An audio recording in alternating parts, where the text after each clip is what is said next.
এখানে কেমিস্ট্রির একটা সিভি আছে, সিভি মানে এক ভদ্রলোকের একটা ওই লোকটা কই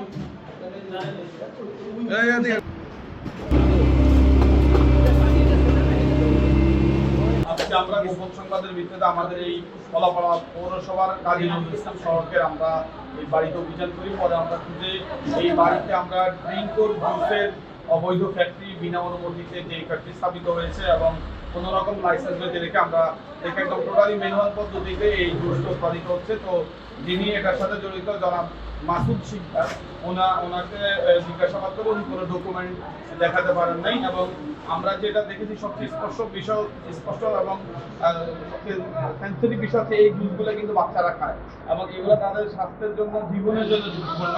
কিডনি, লিভার থেকে শুরু করে অন্যান্য শরীরের অর্গানগুলো যেগুলো আছে সেগুলোর জন্য এবং যেই ঈদ লাগছে মনে খুশির জোয়ার সবখানে, আর ঈদ লাগছে মনে বিকাশ পেমেন্ট সবখানে।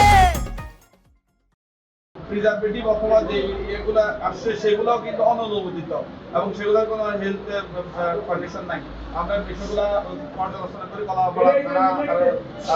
ভারপ্রাপ্ত কর্মকর্তার পক্ষে আমাদের সাব ইন্সপেক্টর আছেন, আমাদের অন্যান্য কর্মকর্তারা উপস্থিত আছেন। আমরা তাকে এটা বিষয়টা সত্যতা পাই এবং সে নিজেই দোষ স্বীকার করে যে এটা অনুমোদন দিয়েছে, সেই কাজটা করেছে।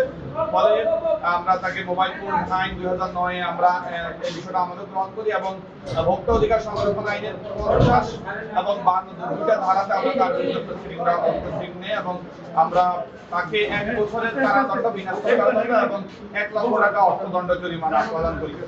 আমাদের সবচেয়ে ইম্পর্টেন্ট বিষয় হচ্ছে আমরা কলাপাড়া সহকারে দেশের অন্যান্য জায়গা যেগুলোতে আমাদের এই অবৈধ জুস ফ্যাক্টরি অথবা আমাদের বিভিন্ন রকমের আমাদের যে বেকারি আছে, আমাদের বিভিন্ন রকমের আইসক্রিম ফ্যাক্টরি আছে, এগুলোর বিরুদ্ধে আমাদের বিভিন্ন কলাপাড়াতে আমরা তাদেরকে সতর্ক করে দিতে চাই যে তাদের বিরুদ্ধে আমরা অভিযান করব এবং আমাদের সন্তানদের জীবন রক্ষার জন্য, আমাদের ভবিষ্যৎ প্রজন্ম জীবন রক্ষার জন্য আমরা অনুরোধ করবো যাতে করে কেউ এই ধরনের ব্যবসা পরিচালনা না করে।